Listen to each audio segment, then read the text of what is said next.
ಸ್ನೇಹಿತರೆ, ಕಲ್ಯಾಣಿ ಹಿಡನ್ ವೈಬ್ಸ್ಗೆ ಸ್ವಾಗತ. ಹರೇ ಕೃಷ್ಣ. ಶ್ರೀ ಸ್ಥಿರಮನ್ ಗಣೇಶ್ ಮಂದಿರ್ ಅಂತೇಳಿ ಈ ಮಂದಿರಕ್ಕೆ ನಾವು ಈಗ ಹೋಗ್ತಾ ಇದ್ದೀವಿ. ಇಲ್ಲೇ ಪಕ್ಕದಲ್ಲಿ ಗಡ್ಕಾಲಿಕಾ ಮಂದಿರದ ಪಕ್ಕದಲ್ಲೇ ಇದೆ.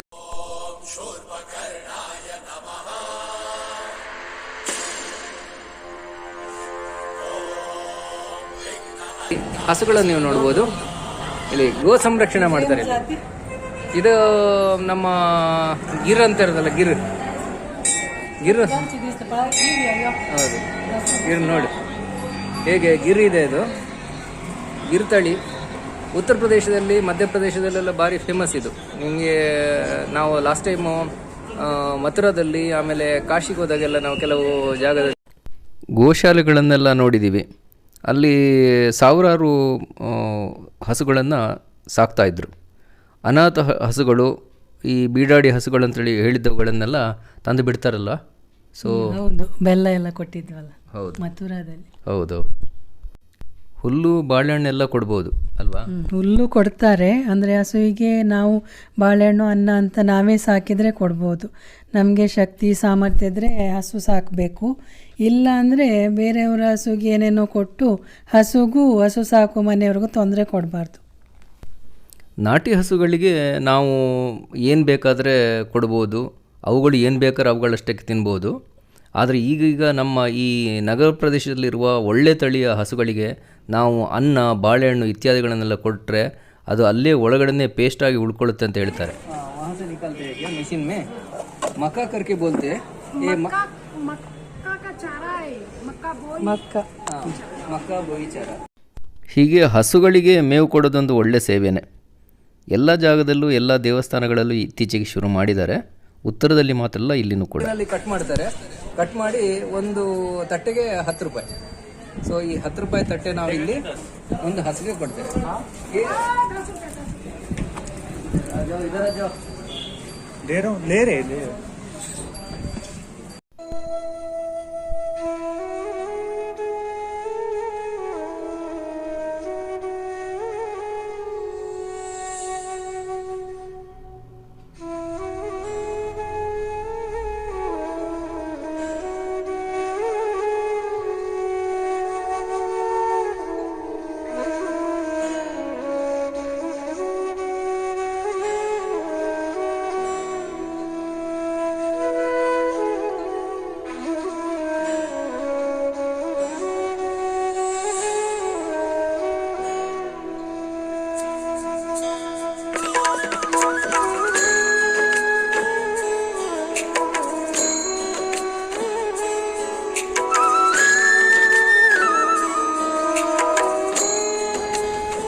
ಹಸುಗಳಿಗೆ ಅದನ್ನು ಮಕ ತಿನ್ನಿಸಿ ಆಯಿತು.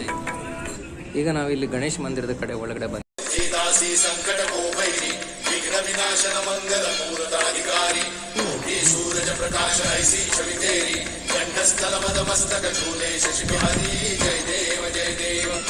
ಗಣೇಶ ಮಂದಿರ.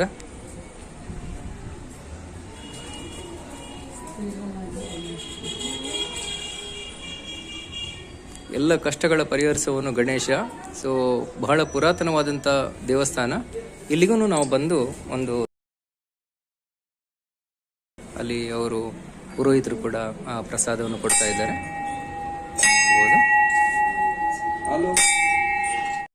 ಸಂತೋಷಿ ಮಾತಾ ಗುಡಿ ಇದು. ಸಂತೋಷಿ ಮಾತಾ ಗುಡಿಯಲ್ಲಿ ಈಶ್ವರನ ಪ್ರತಿಷ್ಠೆ, ಅಂದರೆ ಲಿಂಗ ಪ್ರತಿಷ್ಠೆ ಕೂಡ ಮಾಡಿದ್ದಾರೆ. ನಾಗ ದೇವತೆಗಳ ರಕ್ಷಣೆ ಇದೆ ಮೇಲೆ, ಹಾಗೇನೆ ಕೆಳಗಡೆ ಶಿವಲಿಂಗ ಇದೆ. ಸಂತೋಷಿ ಮಾತೆ ನೆಲೆ ನಿಂತಿದ್ದಾಳೆ. ಈ ದೇವಸ್ಥಾನದ ಸುತ್ತಲೂ ನೀವು ನೋಡಿದರೆ ನಿಮಗೆ ಒಂದು ತುಂಬ ಆನಂದ ಆಗುತ್ತೆ. ಅಂದರೆ ಹಳೆಯ ಕಾಲದ ದೇವಸ್ಥಾನಗಳು ಏನು ಅಷ್ಟಕ್ಕಷ್ಟಕ್ಕೆ ಇದು ಮಾಡಿ ಬಿಟ್ಬಿಟ್ಟಿದ್ದಾರೆ.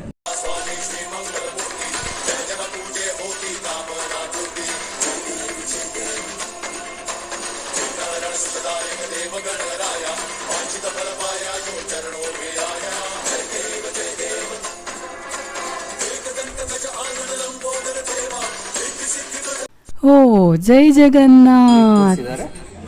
ಹಾಗೆ ಸುಂದರವಾದ ವಿಗ್ರಹಗಳು ಜಗನ್ನಾಥ, ಬಲಭದ್ರ, ಜಗನ್ನಾಥ ಮತ್ತು ಸುಭದ್ರ, ಈ 3 ವಿಗ್ರಹಗಳು ಸುಂದರವಾಗಿ ಕೆತ್ತಲ್ಪಟ್ಟಿದೆ. ಆಮೇಲೆ ಇದನ್ನು ತುಂಬ ನಮ್ಮ ಪೂರಿ ಜಗನ್ನಾಥ ದೇವರ ನಮಗೆ ಜ್ಞಾಪಕ ಬರುತ್ತೆ. ಸುಂದರವಾಗಿದೆ.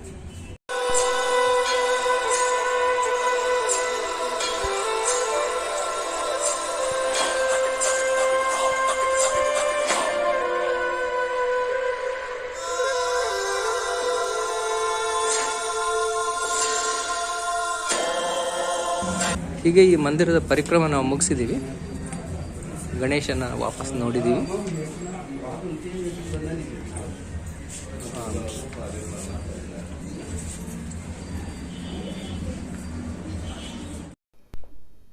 ಜಯಂತಿ ಮಂಗಲಾ ಕಾಳಿ ಭದ್ರಕಾಳಿ ಕಪಾಲಿನಿ ದುರ್ಗಾ ಕ್ಷಮಾ ಶಿವಾ ಧಾತ್ರಿ ಸ್ವಾಹಾ ಸ್ವದಾ ನಮೋಸ್ತುತೆ. ಓಂ ದುಂ ದುರ್ಗಾಯೇ ನಮಃ. ಓಂ ದುಂ ದುರ್ಗಾಯೇ ನಮಃ.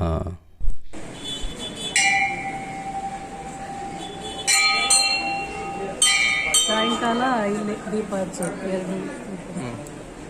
2 ಮೇಲೆ ಹತ್ತಿ ನೋಡಿ, ಇಲ್ಲಿ ಇರೋ ಈ ಶಿಲಾ ದೀಪ ನಿಮಗೆ ಕಾಣ್ಬೋದು, ಶಿಲಾ ಕಂಬ ಹಾಗೂ ಎಲ್ಲ ದೀಪಗಳು ಶಿಲೆಯಲ್ಲಿದೆ. ಆಮೇಲೆ ಅದರ ಮೇಲೆ ದೀಪಗಳನ್ನು ಹಚ್ಚಿಡ್ತಾರೆ. ಇದು ಸಾಯಂಕಾಲ 6:30 ಗಂಟೆಗೆ ಸುಮಾರು ಪೂಜೆ ನಡೆಯುತ್ತೆ. ಆ ಸಂದರ್ಭದಲ್ಲಿ ಈ 2 ಶಿಲೆ ಕಂಬದ ಮೇಲೆ ಇರುವಂಥ ಎಲ್ಲ ದೀಪಗಳನ್ನು ಹಚ್ಚಿಬಿಡ್ತಾರೆ. ನೋಡೋದಕ್ಕೂ ತುಂಬ ಅದ್ಭುತ. ಯಾಕಂತೇಳಿದ್ರೆ ಈ ಎಣ್ಣೆ ಹಾಕಿ ಎಷ್ಟೋ ವರ್ಷಗಳಿಂದ ಈ ಎಣ್ಣೆ ಹಾಕಿದಂಥ ಈ ಕಂಬಕ್ಕೆ ಹತ್ತೋದಂತೇಳಿರೋದೊಂದು ಸಾಹಸನೆ. ಸೊ ಆ ಸಾಹಸನ ಮಾಡ್ತಾರೆ. ನೋಡುವಾಗ ನಮಗೆ ಎಷ್ಟು ಬೇಗ ಹಚ್ಚಿಬಿಡ್ತಾರೆ. ಸಾಯಂಕಾಲದ ಹೊತ್ತಲ್ಲಿ ಬಂದರೆ ನಮಗೆ ಇದರದ್ದೆಲ್ಲ ವಿಷಯ ಗೊತ್ತಾಗ್ಬಿಡುತ್ತೆ, ಹೇಗಿದೆ ಏನು ಅಂತೇಳಿ. ಸೊ ಬಹಳ ಕಾರಣಿಕ ಇರುವಂಥ ಈ ದೇವಸ್ಥಾನ ಅಮ್ಮನವರ ದೇವಸ್ಥಾನ. ಇದಕ್ಕೆ ಹೆಸರು ನಾನು ಈಗ ತಾನೇ ಹೇಳಿದ್ದೆ, ಮಾ ಗಡ್ಕಾಲಿ ದೇವಸ್ಥಾನ. ಇದು ಕಾಳಿಯ ದೇವಸ್ಥಾನ.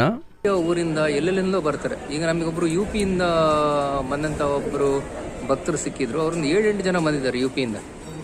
ಸೊ ಇಲ್ಲಿ ದೇವಸ್ಥಾನಕ್ಕೆ ಬಂದು ಪೂಜೆ ಮಾಡಿ ಹೊಡ್ತಾರೆ. ಸೊ ಹೀಗೆ ನಾವು ಮುಂದಕ್ಕೆ ಹೋಗೋಣ.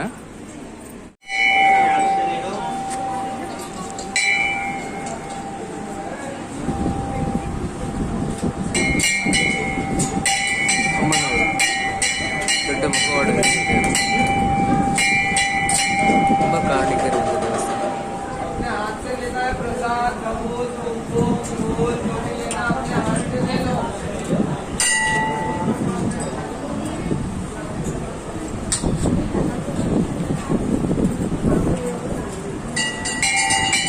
ನೋಡಿ, ದೇವಿಯ ಮುಖವನ್ನು ನೋಡಿ, ಇಂತಹ ಶಕ್ತಿಪೀಠ ನಮಗೆ ಈ ಮಧ್ಯಪ್ರದೇಶದಲ್ಲಿ ಇರುವಂಥ ಒಂದು ದೊಡ್ಡ ಶಕ್ತಿ.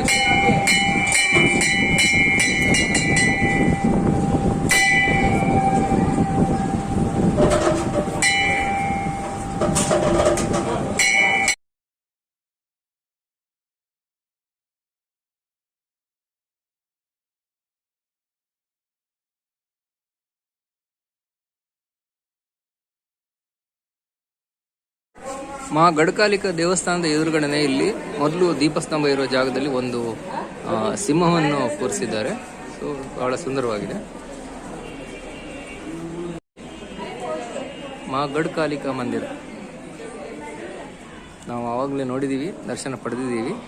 ಹೀಗೆ ದೇವಸ್ಥಾನದ ಹೊರಗಿನ ಆವರಣದಲ್ಲಿ ಹೋದಾಗ ಒಂದು ಚಿಕ್ಕ ಗುಡಿಯೆಲ್ಲ ಇಲ್ಲಿದೆ. ಬೇರೆ ದೇವರುಗಳ ಗುಡಿ ಇದೆ. ಈ ದೀಪಸ್ತಂಭ ನೀವು ನೋಡಿರ್ಬೋದು. ಈ ದೀಪಸ್ತಂಭದ ಕೆಳಗಡೆಯಲ್ಲಿ ಆನೆ, ಸಿಂಹ, ಹೀಗೇನೆ ಕೆಲವು ಕೆತ್ತನೆಗಳನ್ನು ಮಾಡಿದ್ದಾರೆ. ಯಾಕಂತೇಳಿದರೆ ಇದು ಶಕ್ತಿಪೀಠ. ಶಕ್ತಿ ಅಂದರೆ ಸಿಂಹವನ್ನು ತೋರಿಸಿದ್ದಾರೆ. ಸಿಂಹವು ಶಕ್ತಿಯ ರೂಪ. ಹಾಗೆ ಇನ್ನೊಂದು ಭಾಗದಲ್ಲಿ ನೀವು ನೋಡಿರ್ಬೋದು, ಆನೆಯ ಕೆತ್ತನೆ ಮಾಡಿದ್ದಾರೆ. ಈ 4 ಮೂಲೆಗಳಲ್ಲೂ ಕೂಡ ಒಂದೊಂದು ಆನೆಯ ಸೊಂಡಿಲು ಎತ್ತಿದಂತಹ ಒಂದು ವಿಗ್ರಹವನ್ನು ಕೆತ್ತಿದ್ದಾರೆ. ಯಾಕಂದರೆ ಎಲ್ಲನೂ ಶಕ್ತಿಮಯವಾಗಿದೆ ಈ ದೇವಸ್ಥಾನದಲ್ಲಿ. ಹಾಗಾಗಿ ಈ ಶಕ್ತಿಪೀಠಕ್ಕೆ ಬಹಳ ಪ್ರಾಮುಖ್ಯತೆ ಇದೆ ಮತ್ತು ವೈಶಿಷ್ಟ್ಯತೆ ಕೂಡ. ದೇವಿ ಬಹಳ ಶಕ್ತಿಭೂತಳಾಗಿದ್ದಾಳೆ. ಬಂದ ಭಕ್ತರಿಗೆ ಹರಿಸ್ತಾ ಇದ್ದಾಳೆ.